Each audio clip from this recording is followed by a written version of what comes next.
Hello, ഇത് ഭയ. ഗാർഡനിങ്ങും ഫ്ലവേഴ്സും ഒക്കെ ഇഷ്ടപ്പെടുന്നവരുടെ ഇഷ്ടസങ്കേതം. വാലന്റൈൻസ് ഡേയുടെ ഡെക്കറേഷനൊക്കെ ഫ്രണ്ടിൽ വെച്ചിട്ടുണ്ട്. സമ്മർ ടൈമിൽ ഞങ്ങൾ ഇവിടുത്തെ സ്ഥിരം കസ്റ്റമേഴ്സാണ്. വീടിന്റെ അടുത്തായതുകൊണ്ട് തന്നെ ഫേവറേറ്റ് വാക്കിംഗ് സ്പോട്ടുകൾ ഒന്നുകൂടെയാണ് ഇവിടെ. സമ്മർ ടൈമിൽ നമ്മൾ കണ്ടിട്ട് പോലും ഇല്ലാത്ത തരം പൂക്കളും ചെടികളും ഇവിടെ വരാറുണ്ട്. പക്ഷെ വിന്ററിലും ഇവരുടെ പാർക്കിംഗ് ഏരിയ എപ്പോഴും ഫുള്ളാണ്. ഇത്രമാത്രം തിരക്ക് വരാൻ എന്നാ കാരണം, ഇതിനുള്ളിൽ എന്താ എന്നൊക്കെ അറിയാൻ വേണ്ടിയാണ് ഇന്ന് ഞങ്ങൾ വന്നത്. മെയിൻലി സമ്മറിലേക്കുള്ള പൂക്കളുടെ പാക്കറ്റ് ചെയ്ത വിത്തുകളും കിഴങ്ങുകളുമാണ് ഇവിടെ ഉള്ളത്.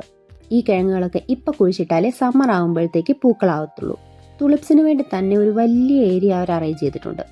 പൂക്കൾ മാത്രമല്ല, ബ്ലൂബെറി, ബ്ലാക്ക്ബെറി, ഹിംബെയർ തുടങ്ങിയവരുടെ തൈകളും പിന്നെ ഒട്ടനവധി ഗ്രീൻ പ്ലാന്റ്സും ഇവിടെ ഉണ്ടായിരുന്നു. ഇവിടുത്തെ ഒരു മെയിൻ അട്രാക്ഷനാണ് ഗാർഡൻ ഡെക്കോർ. ജീവൻ തുടിക്കുന്ന പല ജീവികളുടെയും പ്രതിമ ഇവിടെ ഉണ്ടായിരുന്നു. പിന്നെ ചെടിച്ചട്ടികൾ, ഗാർഡനിങ് എക്യുപ്മെന്റ്സ്, ഫെർട്ടിലൈസേഴ്സ്, അങ്ങനെ ഒരുപാട്.